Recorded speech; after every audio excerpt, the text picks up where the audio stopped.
village to raise a child. Right? Jadi pendekatan whole of nation approach ini sangat penting kerana kita nak pastikan semua pelajar-pelajar di Malaysia ini tidak ketinggalan.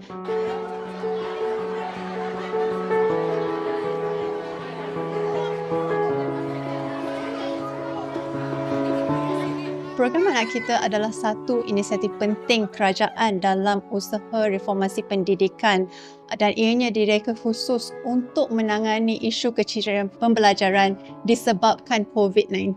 Jadi ianya satu kolaborasi antara Kementerian Kewangan dan juga Kementerian Pendidikan Malaysia dan dipacu oleh Yayasan Hasanah dan juga unit Pantang Madani.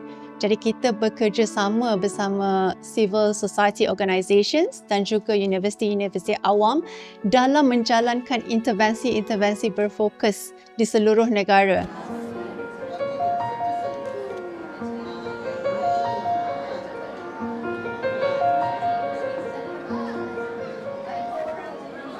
Saya Rahma Lizah binti Ali. Saya pengasas untuk program Aisina, Jom Baca Aisina. Kita laksanakan di bawah nama Program Anak Kita. Objektif kami adalah untuk mengecilkan kelas pemulihan. Kita cuba untuk atasi masalah literasi dan numerasi secara majoriti. Anak-anak pemulihan ni dia perlu terperinci lagi modulnya. Jadi kami telah susun setiap modul kami tu mengikut perkembangan anak-anak pemulihan. Ya? Bukan anak-anak biasa, bukan ikut silibus tapi ikut perkembangan anak-anak di kelas pemulihan.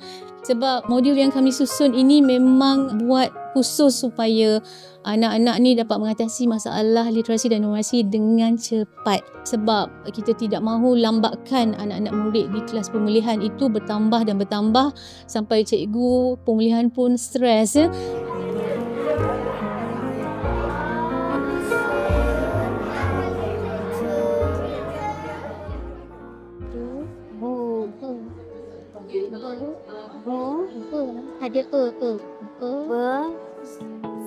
Salam sejahtera, nama saya Wirama Anak Perempuan Ayapan. Saya adalah guru pemulihan SJKT Pusat Telur Datuk Banting.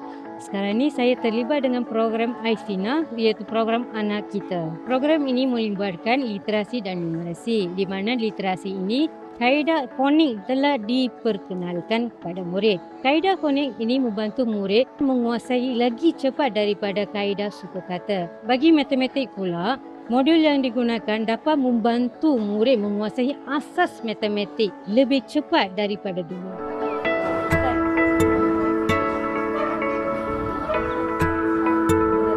Saya Cikgu Muhammad Kamil bin Yusof, telah berkhidmat 15 tahun di SK Asli Bukit Kemandul. Saya merupakan guru pemulihan khas, memang terlibat secara langsung dalam program Jom Baca Aisina. Memang alhamdulillah saya nampaklah antara murid-murid yang sebelumnya masih pemulihan, dia dah sampai tahap membaca perenggang yang panjang. Okey, maksudnya dia dah boleh baca satu buku cerita. Program Aisina ni ibarat satu keajaiban yang saya tak sangka kaedah fonik tu sebenarnya membantu murid untuk membaca lebih baik lagi. Dengan adanya program ini, saya dah nampak tempoh 2 minggu ni ada keberkesanannya terhadap murid-murid saya. Jadi untuk fasa 1 program Aisina ni kita lihat kejayaan lebih 80% pelajar-pelajar yang terlibat menguasai kemahiran pemulihan bahasa Melayu dan juga matematik. And that is such a big achievement because 3M ni adalah foundational building blocks untuk pendidikan. Jadi kita harap dengan menguasai anak-anak ini akan lebih yakin dalam meneruskan pembelajaran mereka, tidak lagi tercicir dan akan take to the next level lah dalam pendidikan mereka.